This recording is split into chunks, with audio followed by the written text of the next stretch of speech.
एक बार फिर से हमारे YouTube चैनल एसके संकल्प में आप लोगों का बहुत बहुत स्वागत है। जैसे कि आपको पता है कि इकोनॉमिक्स के हमारे अभी 2 लेक्चर हो चुके हैं और हम तीसरा लेक्चर आज लेकर आए हैं और तीसरा लेक्चर बहुत ही ज़्यादा इंटरेस्टिंग होने वाला है। अभी तक जो आपने पढ़ा है वो थ्योरेटिकल था, theoretical in the sense ideology theoretical portion है, मतलब कि कौन से देश की कौन सी आइडियोलॉजी के बिहाफ पर वहाँ की अर्थव्यवस्था है। इकोनॉमी के सेक्टर वो भी एक थ्योरेटिकल पार्ट है और आपका इसी तरीके से टाइप्स ऑफ इकोनॉमी भी आपका थ्योरेटिकल पार्ट है और विकसित अविकसित और अल्पविकसित देश जो है वो भी थ्योरेटिकल पार्ट्स है। हालांकि ये भी थ्योरेटिकल बट थोड़ा सा इसमें कहीं ना कहीं एक मैथमेटिकल पोर्शन भी आएगा जो आपको थोड़ा बहुत परेशान करेगा, लेकिन टेंशन नहीं लेना, परेशान नहीं होने दूंगा बिल्कुल भी। 1% भी अगर यहीं पर दिमाग रखा, यहीं सारा ध्यान रखा, अदर कहीं जगह ध्यान नहीं रखा तो गारंटी में दे रहा हूँ आपको, जो आज तक आपको चीज़ें तंग करती आ रही हैं और करती रहेंगी भी अगर क्लास नहीं पढ़ोगे तो वो मतलब कि ये क्लास तो वो हमेशा आपको परेशान करने वाली है। हमेशा न्यूज़ में सुनते हैं, हमेशा अखबार में सुनते हैं, हमेशा किसी के मुंह से सुनते रहते हैं, लेकिन कंप्लीटली समझ में नहीं आती है। ऊपरी तौर पर समझ में आई हुई है और आधा अधूरा ज्ञान जो है खतरनाक होता है। इसलिए किसी भी चीज़ का ज्ञान जो है कंप्लीट होना चाहिए, तभी उसका मज़ा भी है। मैं बात कर रहा हूँ आपसे जीडीपी, एनएनपी, इस तरह की जो वर्ड आपने सुने होंगे, एनडीपी, ये बहुत सारे ऐसे वर्ड हैं जो आपको आज समझने हैं। 4 से 5 ऐसे वर्ड मैं आपको बताऊंगा जिससे आपको पढ़ने के बाद एक कॉन्फिडेंस फील आएगा देश को लेकर, इकोनॉमी को लेकर कि हाँ अच्छा हमारी देश की इकोनॉमी ऐसे होगी, ऐसे बनेगा। ये आपको सारी चीज़ें क्लियर हो जाएंगी लगभग आने वाली इस वीडियो में। भले ये 20 मिनट की हो, 25 की हो, 30 को मैटर नहीं करेंगे, क्योंकि 30 मिनट बाद भी अगर अब मैं 15 मिनट में भी पढ़ा दूँ, 20 मिनट में भी पढ़ा दूँ, तो आप ये नहीं कि अगले 10 मिनट में बहुत बड़ा काम करने वाले हो, मोबाइल बंद करके कुछ और करने लगेंगे। इसलिए 30 मिनट भी हो, चाहे 35 मिनट भी हो, 40 भी हो, बस समझने से मतलब है, क्योंकि बहुत चीज़ें हैं। फिर कहीं कहूँगा जैसे लॉकडाउन होगा इन मुद्दों पर चर्चा सबसे ज़्यादा होगी, सबसे हॉट टॉपिक होंगे, इसलिए इनको ज़रूरी पढ़ना है। चलिए बिना टाइम गवाए आपका स्टार्ट करते हैं, लेकिन उससे पहले एक शर्त है आपकी और हमारी कि आप जो है प्लीज़ चैनल को सब्सक्राइब जरूर कर दीजिएगा, बहुत ज़रूरी है। सब्सक्रिप्शन हो नहीं रहे हैं, मेहनत कर रहे हैं, करते रहेंगे नो डाउट, लेकिन प्लीज़ सब्सक्राइब करके थोड़ा सा कॉन्फिडेंस बिल्ड कर दिया करो, बाकी और कुछ नहीं है। चलिए अब स्टार्ट करते हैं हम आपका जो सब्जेक्ट मैं आपको बता रहा हूँ। तो पॉइंट समझेंगे जो मैं आपको बताऊंगा, पॉइंट बहुत ज़रूरी है। डोमेस्टिक लैंग्वेज में समझेंगे, बहुत ही घरेलू लैंग्वेज में, बहुत ही आपकी हमारी लैंग्वेज में, जो बिल्कुल लोकल टर्म में घर में यूज़ करते हैं हम, ठीक है। तो वो जो है आपकी पहला जो समझेंगे हम जीडीपी समझेंगे। अब जीडीपी देखते ही चक्कर आ गए होंगे, लेकिन चक्कर नहीं आना, बहुत हल्के रूप में समझाऊंगा, गारंटी दे रहा हूँ, पूरा समझा के भेजूंगा, ये मेरी गारंटी है आपसे। ग्रोस टाइम अगर लगेगा तो उसके लिए माफ़ी चाहूँगा बस। ग्रोस डोमेस्टिक प्रोडक्ट, सकल हिंदी दोनों, मगर आपको ध्यान उसी पर देना है, सकल घरेलू उत्पाद। सकल का मतलब हमारी सकल नहीं, सकल का मतलब टोटल, वो शक्ल होता है, तो टोटल या फिर सकल घरेलू उत्पाद। ये आया कहाँ से है जो इतना दर्द करके रखता है पूरे देश में, विदेश में, पूरे विश्व में? आया कहाँ से है ये वर्ड? तो ये वर्ड जो आपका आया है ये 1935 टू 44 की बात है। एक अमेरिका के अर्थशास्त्री रहे हैं, अर्थशास्त्री जो मैंने आपको बताया था, जो अर्थव्यवस्था का अध्ययन करता हो या मुद्रा का अध्ययन करने वाला अर्थशास्त्री, ठीक है। तो अर्थशास्त्री था अमेरिका का, उसने इसका प्रयोग किया था 1935 और 44 के बीच में, जिसका नाम था साइमन।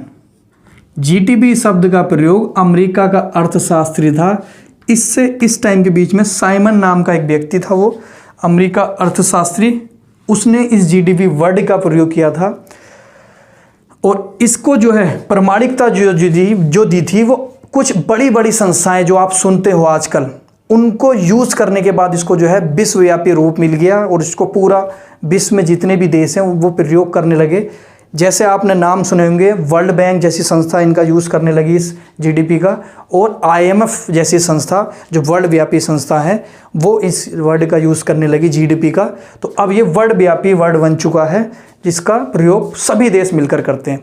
होता क्या है वो हम समझेंगे अभी, ठीक है। तो जीडीपी मैं आपको बता देता हूँ जीडीपी का एक्चुअल मीनिंग क्या है, बस एक वर्ड आप इसको समझ लेना और लिख भी दूंगा मैं, आपको नोट्स भी बनाने हैं। जीडीपी का एक्चुअल मीनिंग है कि जीडीपी वह पैमाना है, वह स्केल है, जीडीपी वह स्केल है जो किसी देश की आर्थिक हालत का पता लगाती है। आर्थिक हालत से मेरा सेंस लोकल टर्म का यूज़ करूंगा। जीडीपी वह पैमाना है जो किसी देश की औकात बताती है कि इस देश की क्या औकात है या ये फिर कितना पानी में है। जीडीपी वह पैमाना है। वही आर्थिक हालत का मतलब इसकी जेब में, इस देश की जेब में कितने पैसे हैं, ये चीज़ ये बता देता है जीडीपी। ऐसी विश्वव्यापी में जो है जीडीपी का स्तर अपना अलग अलग सबकी औकात है। तो जिसके जो पैसा सबसे ज़्यादा है उसकी सबसे ज़्यादा पूछ, जैसे अमेरिका के पास सबसे ज़्यादा पैसा, अमेरिका की सबसे ज़्यादा पूछ होती है। तो जीडीपी क्या है? आर्थिक हालत पता लगाने का पैमाना। लोकल लैंग्वेज में यहाँ पर जीडीपी आर्थिक हालत पता लगाने का पैमाना।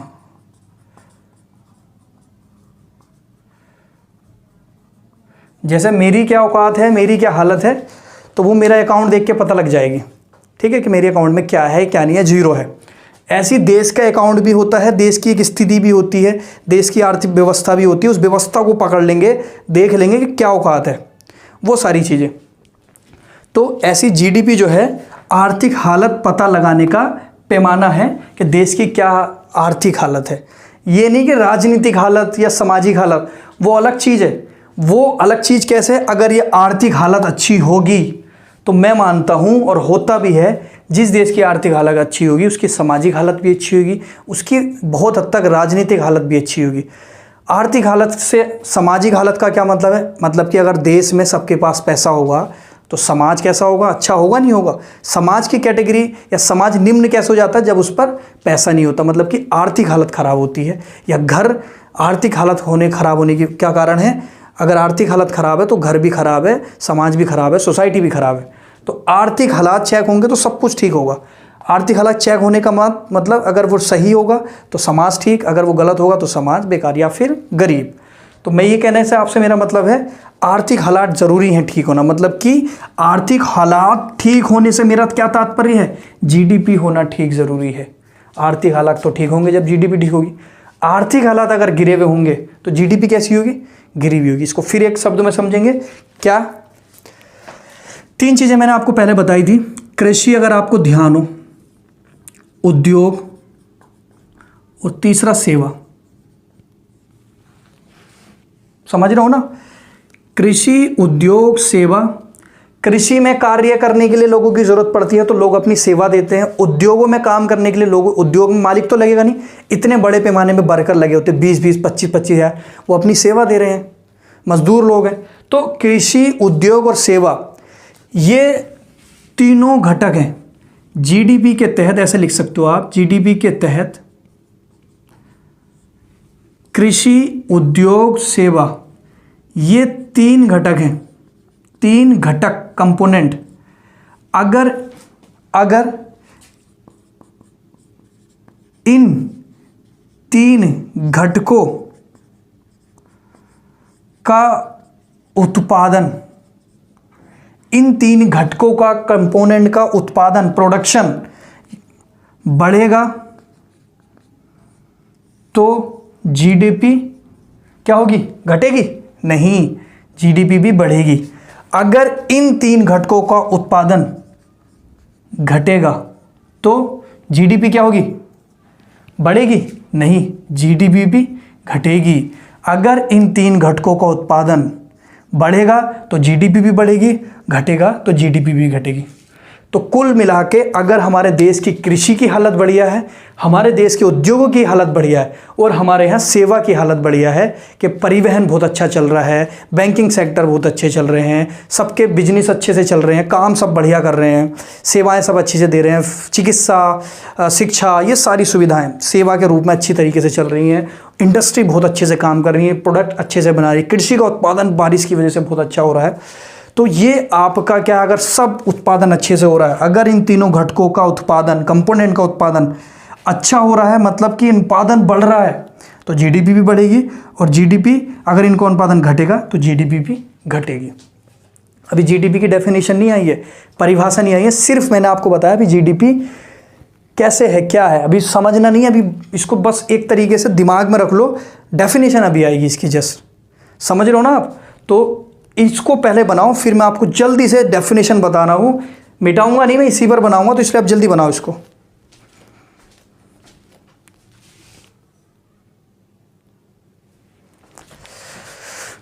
ये यहां पर आर्थिक हालत पता लगाने का पैमाना, ठीक है। अब हम जीडीपी की परिभाषा बहुत आसान शब्दों में समझेंगे, ध्यान रखना, बिल्कुल पेन कॉपी साइड रखो और दिमाग लगाओ क्या मैं बोल रहा हूं।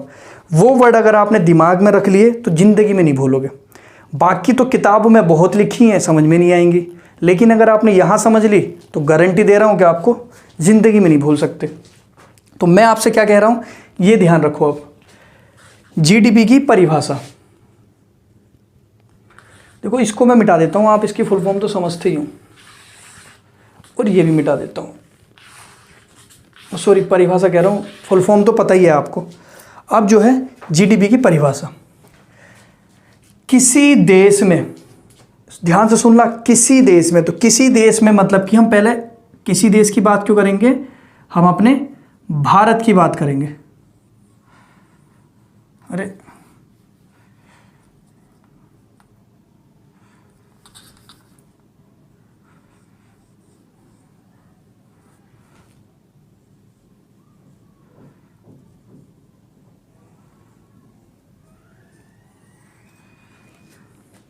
किसी देश में, तो किसी देश तो ये हो गया मतलब कि भारत, किसी देश में, किसी एक साल में, किसी एक साल में, किसी देश में, किसी एक साल में, एक साल के भीतर, तो मैं आपका ये मान लेता हूं 2019 से 20 मान लेता हूं, हालांकि 20 में तो कुछ हुआ ही नहीं, सॉरी 20 में तो कुछ हुआ ही नहीं, 2019 और 20 की बात मैं कर रहा हूं। 2019 से 20 मतलब कि अप्रैल से, अप्रैल मान लो आया नहीं है, लेकिन मान लो अप्रैल कंप्लीट नहीं हुआ, फिर भी मान लो कि अप्रैल से अप्रैल कितना हो गया, एक साल हो गया, 2019 अप्रैल और 2020 अप्रैल। तो किसी देश में किसी एक साल में, ठीक है, किसी देश में किसी एक साल में या भीतर, इस देश की घरेलू सीमाओं, इस देश की घरेलू सीमाएं, तीनों चीजें समझ लेना। देश तो ये हो गया, एक साल हो गया आपका 2019 अप्रैल से लेकर 2020 अप्रैल। घरेलू सीमाएं का मतलब ये पूरी आपकी सीमाएं, अभी वर्ड लिख रहा हूं फिर मैं जोड़ दूंगा। घरेलू सीमाएं में चाहे वह मजदूर हो, चाहे वो व्यापारी हो, चाहे वो उद्यमी हो, चाहे वो कोई नौकर हो, मजदूर एक ही बात है, लेकिन लिख लो आप जो लिखना चाहो। किसी देश में एक साल के भीतर किसी घरेलू सीमा में किसी व्यक्तियों के द्वारा या फिर व्यक्तियों के द्वारा, व्यक्ति कौन, चाहे वो मजदूर हो, चाहे वो व्यापारी हो, चाहे वो उद्यमी है, नौकर हो, चाहे वो देश का हो या विदेश का, किसी देश में एक साल के भीतर घरेलू सीमाओं में, चाहे वो मजदूर हो, व्यापारी हो, उद्यमी हो, नौकर हो, चाहे वो विदेशी हो या देशी हो, के द्वारा उत्पादित सभी वस्तुएं एवं सेवाओं के अंतिम मौद्रिक, उत्पादित सभी वस्तुओं एवं सेवाओं के अंतिम मौद्रिक मूल्य या मूल्यों को जीडीपी कहते हैं। ठीक है, जीडीपी कहते हैं। अब इसको और समझते हैं। जैसे इस एक साल में, पूरे एक साल में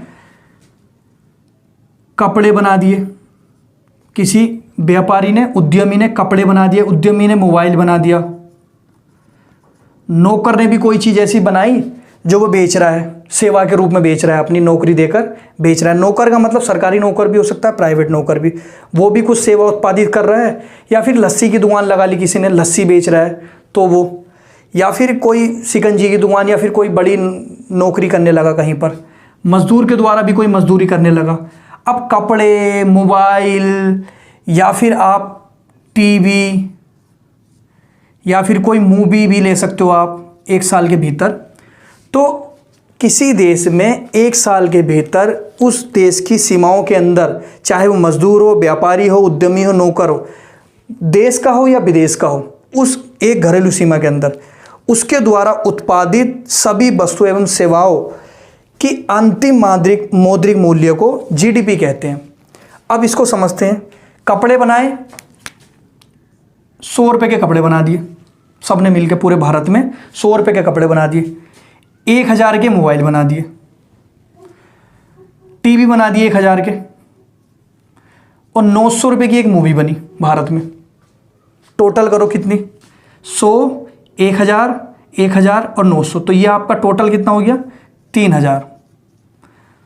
मतलब कि पूरे देश में एक साल के अंदर सारे लोगों ने, चाहे वो विदेश से आया है कोई, मूवी में जैसे 900 में कह रहा हूं ना, देसी और विदेशी, तो कटरीना है जैसे कि मैंने मान लिया भारत की है फिलहाल, लेकिन कोई ऐसा एक्टर मान लो जो पहले कभी कहीं का था लेकिन यहाँ आके काम करता है, तो यहाँ पर अब वो काम करता है तो वो यहाँ पर जुड़ेगा।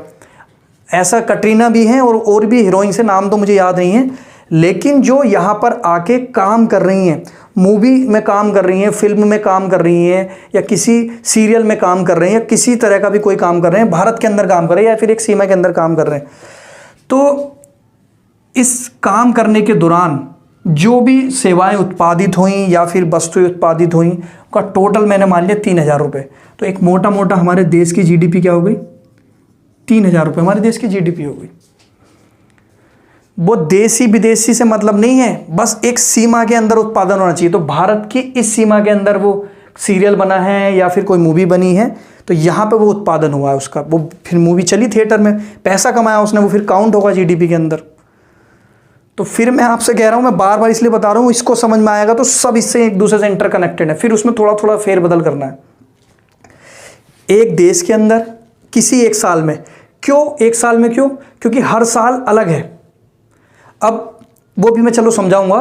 किसी देश में एक साल के भीतर उस घरेलू सीमाओं में, उन डोमेस्टिक की सीमाओं में, यहाँ का मजदूर, यहाँ का व्यापारी, यहाँ का उद्यमी, यहाँ का नौकर है, नहीं भी है कोई मजदूर बाहर से आ गया, नेपाल से आ गया, भूटान से आ गया, इन गरीब देशों से आ गया, बांग्लादेश से आ गया, लेकिन अगर वो यहाँ पर काम कर रहा है, यहाँ पर मजदूरी कर रहा है, तो वो उसके द्वारा उत्पादित जो भी वस्तुएं हैं और सेवाएं हैं वो इस भारत की जीडीपी में जुड़ेगी। तो मैं आपसे कह रहा हूं, मजदूर ने, व्यापारी ने, उद्यमी ने, नौकर ने मिलकर जो भी काम करा, अलग अलग मिलकर जो भी काम करा देश के लिए, कपड़े 100 के बने, मोबाइल 1000 के बने, टीवी बन गए 1000 के, मूवी बन गई 900 की, ठीक है, बन गए मतलब बिक गई, बनने के बाद उत्पादित कर दी उसको, फिर उत्पादन करने के बाद सेल भी तो करेंगे ना, तो ये टोटल जो निकल कर आया 3000, जीडीपी निकल कर आ गई कितनी आपकी 3000। तो इतनी तो निकलती नहीं है, कपड़ा भी बहुत बनता है, मोबाइलें भी बहुत बनते हैं, टीवी, मोबाइल, जूते, शूज़, हर तरह की चीज़ वहाँ पे काउंट कर लो, फिर उसका मूल्य निकाल लो, मौद्रिक अंतिम मूल्य।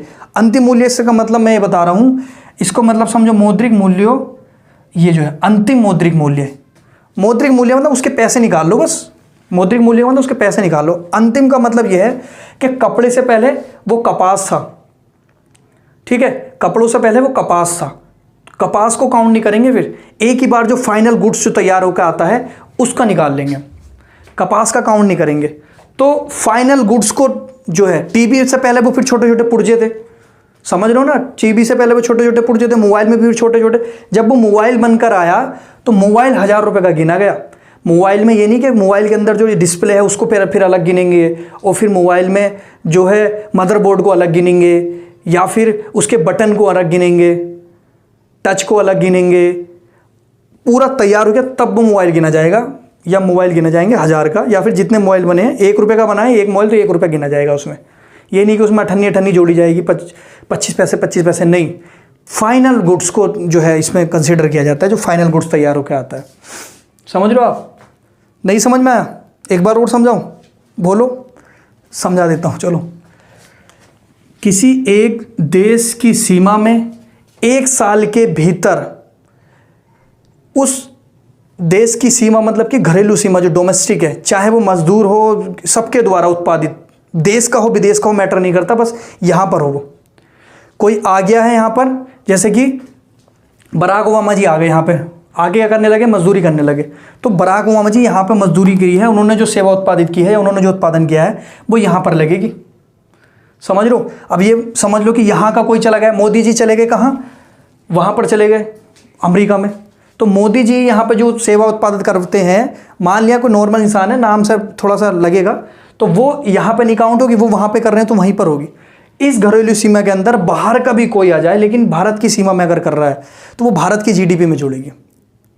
जैसे फॉर एग्जांपल एक चीज़ और एग्जाम में बता देता हूँ, जैसे कि अनिल कपूर हैं और इरफान खान है, ये एक्टर हैं, इन्होंने जो है अभी विदेश की मूवियाँ की थी, पता नहीं कहाँ की थी, यूरोप की, अमेरिका की, लेकिन मूवियाँ की थी, कुछ काम किया था वहाँ पे, तो उन्होंने वो वहाँ पर पैसा कमाया था, तो भारत की जीडीपी में वो नहीं जुड़ी थी। ये ध्यान रखना आप, भारत की जीडीपी में नहीं जुड़ेगी। कटरीना एक बार को मैं मान लेता हूँ विदेश की है, थी हालांकि अब तो नहीं होंगी, तो अगर वो विदेश की हैं, यहाँ पे आकर अभी काम करी, अभी मैं उनको राइट नाउ भी विदेश की मान रहा हूँ, लेकिन वो यहाँ पे आकर काम कर रही है, सलमान खान के साथ मूवी बना रही हैं और हीरो के साथ मूवी बना रही हैं, तो वो जीडीपी में यहाँ पर जुड़ेगा, भले ही वो कहाँ की हैं, विदेश की हैं। ऐसे कोई भी ले लो आप जो विदेश का हो लेकिन यहाँ पे कर रहा हो भारत की घरेलू सीमा में, इस सीमा के अंदर, तो भारत की जीडीपी में जुड़ेगा, उसके द्वारा उत्पादित वस्तु या सेवाएं। आई होप आपको समझ में आया होगा। मौद्रिक मूल्य का मतलब उसका पैसों में वैल्यू निकाल लो यार, क्या पैसे की वैल्यू निकल कर आ रही है उसने जो काम किया है, तो वो समझना है बस, और कुछ नहीं है। काउंट करने के लिए एक संस्था होती है, वो सब आगे आएगा, लेकिन एक पहले लैंग्वेज समझो कि ये काउंट कैसे होगा। आई नो कि बहुत टफ लग रहा हो कि सर ये कैसे काउंट हो जाएगा, इसको कैसे मेजर करेंगे। संस्था होती है पूरी जो इसको काम करती है अपने हिसाब से। नहीं आया, आ गया होगा यार, अब तो आना तो चाहिए एक बार और। हाँ, प्रियंका चोपड़ा में, जैसे प्रियंका चोपड़ा, अनिल कपूर, इरफान खान, ये सब बाहर काम करके आए हैं, बाहर काम किया है, तो भारत की जीडीपी में इनका कोई योगदान नहीं है। उस टाइम पर उन्होंने बाहर कमाया है, यहाँ नहीं जुड़ेगा। लेकिन यहीं से कोई जॉन सीना या फिर बराक ओबामा या फिर कोई और फेमस पर्सनालिटी यहाँ आके काम कर रहे हैं, यहाँ पर लगे हुए हैं और यहाँ पे कोई चीज़ उत्पादन कर रहे हैं, तो वो यहाँ जुड़ेगा। मैंने कहा है ना, देश का हो या विदेश का मैटर नहीं करता। नेपाल से कोई मजदूर आया है, बांग्लादेश से कोई मजदूर आया है, इंग्लैंड से कोई व्यापारी आया है, इंग्लैंड से कोई उद्यमी भी आया है, तो कोई मैटर नहीं है, यहाँ पर जुड़ेगा वो, अगर इस सीमा के अंदर हो रहा है, कोई भी कर रहा हो। इस सीमा के बाहर, चाहे भारतीय बाहर कर रहे हो, जो भारत के, जैसे सऊदी अरब में जो लोग हमारे काम कर रहे हैं, जो और भी लोग काम कर रहे हैं, सऊदी अरब हो या गल्फ कंट्री जितनी भी हैं, वो भारत की जीडीपी में नहीं जुड़ती हैं। वो भारत की जीडीपी, वहीं की जीडीपी में जुड़ेंगी, भारत की जीडीपी में नहीं जुड़ेंगे। जो सऊदी अरब में काम कर रहे हैं, दुबई में कर रहे हैं, या इस तरह की कंट्रियों में जो काम कर रहे हैं, इंग्लैंड, यूरोप, व्हाटएवर, वो भारत की जीडीपी में नहीं जुड़ते हैं। समझ में आ गया? नहीं आ गया होगा। अब तो नहीं आया होगा तो कमेंट सेक्शन में बताना, मैं फिर और तरीके से कोशिश करूँगा। इसको बनाओ जल्दी।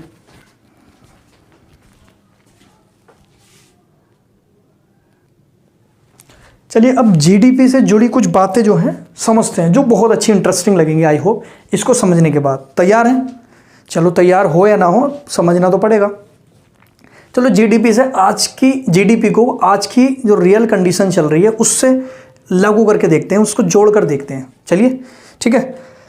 जैसे कि मैंने आपको बताया है कि देश में जब किसी घरेलू सीमा के अंदर, देश में जब मजदूर, व्यापारी, उद्यमी सब मिलकर किसी चीज़ का उत्पादन करेंगे, तो वो निकल कर आएगा उत्पादन के बाद, उसका बिकेगा, बिकने के बाद जो मूल्य आएगा, मौद्रिक मूल्य जो आएगा, वो जीडीपी है। ये इन्होंने पूरे साल भर काम किया, ये चीज़ बनाई, और जीडीपी कितनी होगी जिस हिसाब से, पूरे साल भर इन्होंने काम किया और ये बनाया, और जीडीपी निकल कर आई 3000। तो देश की जीडीपी क्या हो गई?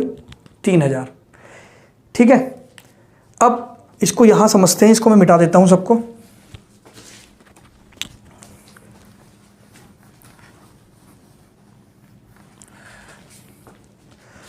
इन्होंने काम किया, ये बनाया 3000 की जीडीपी। तो जीडीपी 3000, मतलब कि चलो मैंने इस हिसाब से माना जीडीपी हमारी अच्छी है। तो जीडीपी कैसे अच्छी है? यहां पहले उत्पादन हुआ तो जीडीपी अच्छी हुई ना, उत्पादन हुआ तो जीडीपी अच्छी हुई, और जीडीपी अच्छी हुई तो आर्थिक हालत अच्छी हुई, आर्थिक हालात अच्छे हुए। कैसे? उत्पादन हुआ, उत्पादन होने का मतलब यह है कि उत्पादन होगा तभी तो बटेगा, तभी तो लोगों के पास जाएगा, तभी तो लोग उसका उपभोग करेंगे। घर में एक रोटी है, 2 सदस्य आधी आधी खाएंगे, 2 रोटी एक एक खाएंगे, 5 रोटी ढाई ढाई खाएंगे। समझ रहे हो ना? तो मैंने आपसे कहा है अगर देश में उत्पादन होगा, उत्पादन होगा तो उसका फिर वितरण होगा। उत्पादन होने के बाद उसका वितरण कौन करेंगे? लोग करेंगे। तो वितरण करने में लोगों को सेवाएं दे रहे हैं अपनी, पैसा मिलेगा ना वितरण करने का। वितरण करने के बाद वो बिकेगा, उसका विनिमय होगा, फिर उसका उपभोग होगा। वितरण के बाद विनिमय, विनिमय का मतलब वही मोल भाव होगा, बिकेगा आगे जाके, फिर उसका उपभोग होगा, लोग उसे खाएंगे। ये तब हो रहा है जब उत्पादन होगा। उत्पादन ही नहीं होगा तो ना वितरण होगा, ना उसका मोल भाव होगा, विनिमय एक्सचेंज वगैरह, ना फिर उसका कंजम्पशन मतलब कि उपभोग होगा। उत्पादन होगा तो सब कुछ होगा। तो मैं आपसे कह रहा हूं उत्पादन होगा तो जीडीपी बढ़ेगी, आर्थिक हालत सुधरेंगे। उत्पादन नहीं होगा, जीडीपी घटेगी, आर्थिक हालत बिगड़ेंगे। जीडीपी बढ़ेगी, जीडीपी से उत्पादन बढ़ेगा, जीडीपी बढ़ेगी, आर्थिक हालत बढ़ेंगे, आर्थिक हालत बढ़ेंगे। क्यों बढ़ेंगे? क्योंकि सब कामों में लगे हुए होंगे, वितरण काम में, विनिमय काम में, उपभोग के काम में, ये हर तरह के काम में जो है। अब वितरण के लिए ट्रांसपोर्टेशन की जरूरत पड़ेगी नहीं पड़ेगी? गाड़ियों की जरूरत पड़ेगी, उसमें मजदूरों की जरूरत पड़ेगी माल भरने के लिए, फिर वो जाएंगे, वो कहीं उतारेंगे, फिर वो कहीं और पहुंचाएंगे। तो हर जगह मजदूरों की सेवाओं की जरूरत, फिर वो उसको बेचेंगे, वहां बेचेंगे, फिर उसको, समझ रहे हो ना? तो ये पूरा एक सिस्टम वर्क करेगा अगर उत्पादन होगा तो यहां पर सबसे मेन वर्ड क्या था? उत्पादन या उत्पादित, एक ही बात है। तो मैं आपसे कह रहा हूं उत्पादन होगा तो जीडीपी बढ़ेगी, आर्थिक हालात बढ़िया होंगे। लोगों के पास पैसा तब होगा ना जब उत्पादन होगा, तो सब काम करेंगे, उत्पादन होगा। अब मुझे बताओ, उत्पादन होगा, जीडीपी बढ़ेगी, आर्थिक हालत सुधरेंगे, आर्थिक हालत का जेब में पैसा आएगा, काम करेंगे। तो लॉकडाउन में कौन सा काम हो रहा है बताओ? लॉकडाउन में ना देश में कपड़े बन रहे, ना मोबाइल बन रहे, ना टीवी बन रही, ना मूवी बन रही, कुछ नहीं बन रहा। जीडीपी क्या हो जाएगी? जीडीपी क्या हो जाएगी? ऑटोमेटिकली खत्म, नीचे चली जाएगी। और आर्थिक हालत और ज़्यादा कम। जब उत्पादन नहीं होगा तो किसी तरह का वितरण नहीं, कोई विनिमय नहीं, कोई उपभोग नहीं। उपभोग भी देख लो कितना लिमिटेड हो गया। आप लोगों को पता है लॉकडाउन में एक चीज़ तो क्लियर आई है, पता चल गया हमारा खर्च कितना मिनिमम है। मुश्किल से मैं मानता हूँ कि 500 रुपये में, 400 रुपये में पूरे घर का खर्चा चल जाएगा एक दिन का मिनिमम। जिसका जो भी है, जिसके हिसाब से जिसका जो चलता हो, किसी का 1000 भी चलता हो, एग्री, लेकिन हमारा तो 400-500 में हो जाता है, या फिर किसी का 100 या 200, मतलब कि मिनिमम खर्च कर रहे हैं। तो वो क्यों कर रहे हैं? आर्थिक हालत बिगड़ रही है। उत्पादन होगा तो लोग ऐसे करेंगे, बढ़िया पैसा होगा तो ऐसे करेंगे? नहीं करेंगे। गोलगप्पा भी खाएंगे, मोमोज भी खाएंगे, जो कि बहुत गलत है। खाएंगे ना शौक में।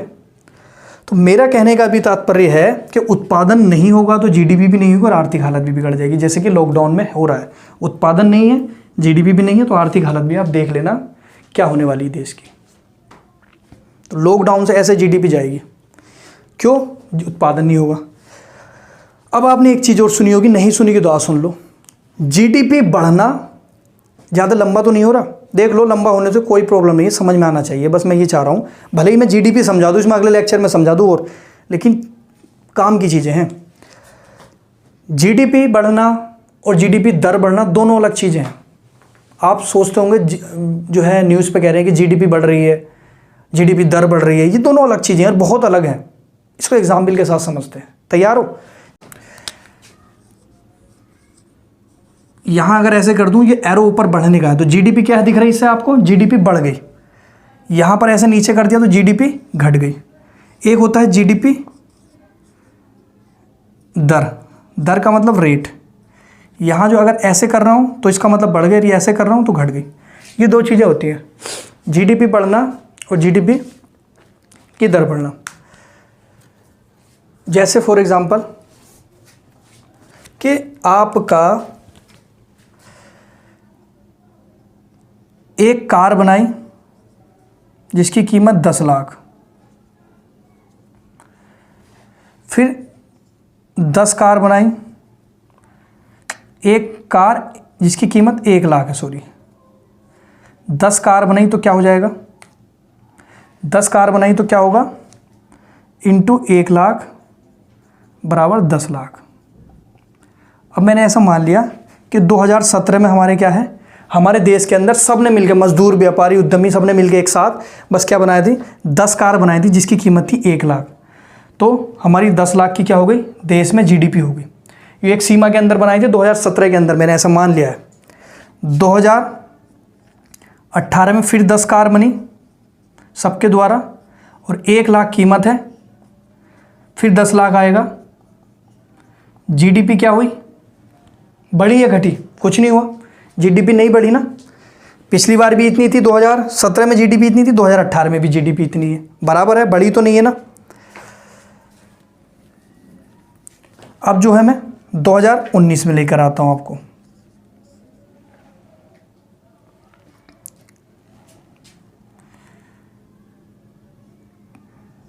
दस कार बनी, कीमत जो है जिसकी आपकी जो है 1 लाख 1 रुपया कर दी। आपकी कीमत जो है 2019 में बढ़ गई, कार की 1 रुपया बढ़ गई, तो 10 कार 1 लाख 1 रुपये की कीमत, तो इस तरीके से 10 लाख 10 रुपये की जीडीपी निकल कर आई। 2017 में 10 लाख की जीडीपी थी, 2018 में 10 लाख की जीडीपी थी, समझ गए। 2019 में जीडीपी बढ़कर कितनी हो गई, 10 लाख 10 रुपये। किसकी वजह से, कीमत की वजह से, उत्पादन की वजह से नहीं।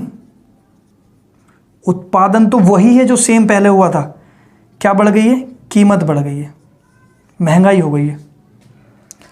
10 लाख 10 रुपए की जीडीपी हो चुकी है, तो हाँ मैं ये जरूर कहूंगा आपसे, जीडीपी बढ़ गई। क्या हुई, जीडीपी बढ़ गई, लेकिन जीडीपी रेट नहीं बढ़ा, जीडीपी दर नहीं बढ़ी।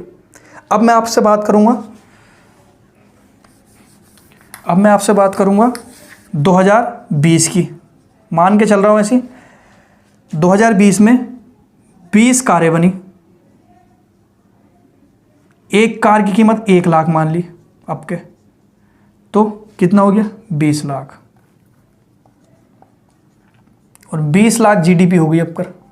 तो ये 20 लाख का मतलब आपके हमारी जीडीपी भी बढ़ी, जीडीपी भी बढ़ी और जीडीपी की दर भी बढ़ी, दोनों चीज़ें बढ़ी। जीडीपी भी बढ़ी और जीडीपी की दर भी बढ़ी, दोनों चीज़ें बढ़ी, समझ रहे हो आप। तो ये यहाँ पर फ़र्क देखना है, जब कोई बात बोलता है न्यूज़ में या एंकर या कोई पॉलिटिक्स या कोई इकोनॉमिक्स जो भी है, तो उसकी बातों को ध्यान से सुना करो। 2019 में 2017 में 10 कार बनी, एक कार की कीमत 1 लाख, तो हमारी मोटी मोटी 10 लाख की जीडीपी हो गई। 2018 में सेम 10 लाख की जीडीपी रही, कोई जीडीपी नहीं बढ़ी, जीडीपी हमारी स्थिर है, जीडीपी क्या हमारी स्थिर है। 2008-9 में जब पूरे विश्व में मंदी आई थी, भारत में एक हमारे जो प्रधानमंत्री, जो फाइनेंस मिनिस्टर भी रहे हैं और जो अर्थशास्त्री रहे हैं हमारे यहाँ पर, उन्होंने भारत में मंदी नहीं आने दी थी, मंदी नहीं आने दी थी उन्होंने। क्यों, क्योंकि उस टाइम पर हमारे देश की जीडीपी नहीं गिरी थी, हमारे देश की जीडीपी नहीं गिरी थी, जीडीपी हमारी बढ़ी थी उस टाइम पर, और लेकिन जीडीपी दर नहीं बढ़ी थी। इसको एक बार और समझ लेना आगे। तो यहाँ पर 2017 में 10 लाख जीडीपी, 2018 में भी 10 लाख जीडीपी, 2019 में 10 कार का उत्पादन हुआ सेम, लेकिन कीमत बढ़ गई। उत्पादन 10 2019 में भी 10 का ही हुआ है, लेकिन कीमत जो है 1 लाख 1 रुपये की हो गई। तो मोटा मोटा अगर जोड़ोगे तो 10 लाख रुपए और 10 रुपये जो 1-1 रुपये हर कार पे बढ़ा है, 10 लाख 10 रुपये जीडीपी हो गई। कितनी हो गई, 10 लाख 10 रुपये जीडीपी हो गई। 2017 में 10 लाख जीडीपी थी, 2018 में 10 लाख जीडीपी थी, 2019 में 10 लाख 10 रुपये हो गई, मतलब कि जीडीपी 10 रुपये बढ़ गई है। जीडीपी तो बढ़ी है, मैं मना नहीं कर रहा, लेकिन मुझे बताओ जीडीपी रेट बढ़ी है कैसे, जीडीपी रेट नहीं बढ़ी है। क्यों, क्योंकि उत्पादन तो उतना ही है। अगर 2020 की बात करूं, अब जो है उत्पादन बढ़ चुका है। कार की कीमत 1 लाख कर दी है, 20 लाख हो चुके हैं जीडी। मतलब कि इससे कंपेयर की जाए तो अगर मैं आपसे बात करूं या सबसे कंपेयर कर लो तो इसमें तो बढ़ोतरी हुई है, इसमें भी तो हुई है, उत्पादन भी तो बढ़ा है, इसमें कहीं उत्पादन थोड़ी बढ़ा है। भले ही इसमें जो है 10 लाख 10 रुपये होगी, लेकिन उत्पादन तो नहीं बढ़ा है, कीमत बढ़ी है। तो यहाँ पर उत्पादन बढ़ा है, तो उत्पादन बढ़ने से जीडीपी दर बढ़ती है। ऐसा मानो आप जितना उत्पादन करोगे, अगर चीन की इकोनॉमी हमसे ज़्यादा है तो चीन में उत्पादन होता है, हमारे यहाँ उत्पादन नहीं होता है इतना। तो मैं आपसे कह रहा हूँ उत्पादन बढ़ेगा तो जीडीपी बढ़ेगी। जीडीपी बढ़ना और जीडीपी दर बढ़ना अलग चीज़ है। तो उत्पादन बढ़ेगा तो जीडीपी दर भी बढ़ेगी साथ में। सिर्फ जो है जीडीपी बढ़ने से कुछ नहीं होता है। क्यों नहीं होता है फिर वो समझो एक बार। मुझे एक बात बताओ, यहीं पर ले लो, ये 10 कार थी, यहाँ पे 1 लाख 1 रुपये की थी, इस हिसाब से कितनी हो गई? 10 लाख 10 रुपये जीडीपी हो गई। मतलब कि आपने इससे कंपेयर किया तो मान लिया बढ़ गई, चलो 10 रुपये मैंने मान लिया। लेकिन मुझे एक बात बताओ, इसकी जो है कीमत 10 कार की में से 1 कार की कीमत 2 लाख कर दी, 10 कार 2 लाख कीमत कर दी। अब जो है 20 लाख आएगा। कितना आएगा? 20 लाख जीडीपी। जीडीपी तो बढ़ गई, जीडीपी दर नहीं बढ़ी। भरेगा कौन? आम आदमी, इसको मध्यम वर्गीय कार वही खरीदेगा। तो जीडीपी दर नहीं बढ़ी है, जीडीपी बढ़ गई है। तो जीडीपी बढ़ने से कुछ फ़ायदा हो रहा है? जीडीपी बढ़ने से कुछ फ़ायदा नहीं हो रहा। जीडीपी बढ़ेगी तो महंगाई बढ़ रही है, ऐसे जीडीपी दिखा देंगे। तभी तो मोदी जी गैस सिलेंडर पे दिखा दिया रेट, और भी और चीज़ों पे खरीदो। तो अंध वक्त क्या कर रहे हैं? महंगी चीज़ खरीद रहे हैं। मैं मानता हूँ कि महंगाई होने से विकास होता है, लेकिन एक हद तक। तो इसमें देखो महंगा हो रहा है, लेकिन कहीं भी जो है जीडीपी की दर बढ़ते भी नहीं दिखी। जीडीपी की दर तब बढ़ेगी जब 10 कार की जगह 20 कार का उत्पादन होगा, रेट वही रहेगा 20 लाख। 30 कार फिर 30 लाख, 40 कार, मतलब जितना उत्पादन होगा उससे जीडीपी की दर बढ़ती है। उत्पादन होने से और भी चीज़ें बढ़ती हैं। देखो जीडीपी बढ़ने से कुछ नहीं होता है। क्यों? इसको और समझो। जीडीपी बढ़ने से इसलिए कुछ नहीं होता है क्योंकि जीडीपी बढ़ गई, लेकिन उत्पादन जो हो रहा है वो 10 कार का हो रहा है। 10 कार उत्पादन करने में अगर 100 लोग लगे हैं तो 100 ही लोग लगे रहेंगे, उन्हें रोजगार मिलेगा। तो यहाँ पर रोजगार समृद्धि नहीं होती है, रोजगार की ग्रोथ नहीं होती है। 10 कार पे जीडीपी तो बढ़ रही है, लेकिन रोजगार थोड़ी बढ़ रहा है। 10 कार तो पहले भी 10 लोग बनाते थे, अब भी 10 लोग ही बना रहे हैं। तो रोजगार की समृद्धि कहाँ हो रही है? इसमें रोजगार की समृद्धि नहीं हो रही है। रोजगार तो उतने लोगों को मिल रहा है जो 10 कार पहले बना रहे थे। लेकिन मुझे बताओ, जो अब 10 कार बना रहे हैं, अगर ये कार 50,000 बनने लगे तो 10 लोग बना पाएंगे 50,000 कार को? ज़्यादा लोग चाहिए। तो जब जीडीपी दर बढ़ेगी तो मतलब कि उत्पादन बहुत होगा, तो उत्पादन करने के तो लोग भी चाहिए ना। तो इससे क्या होगा?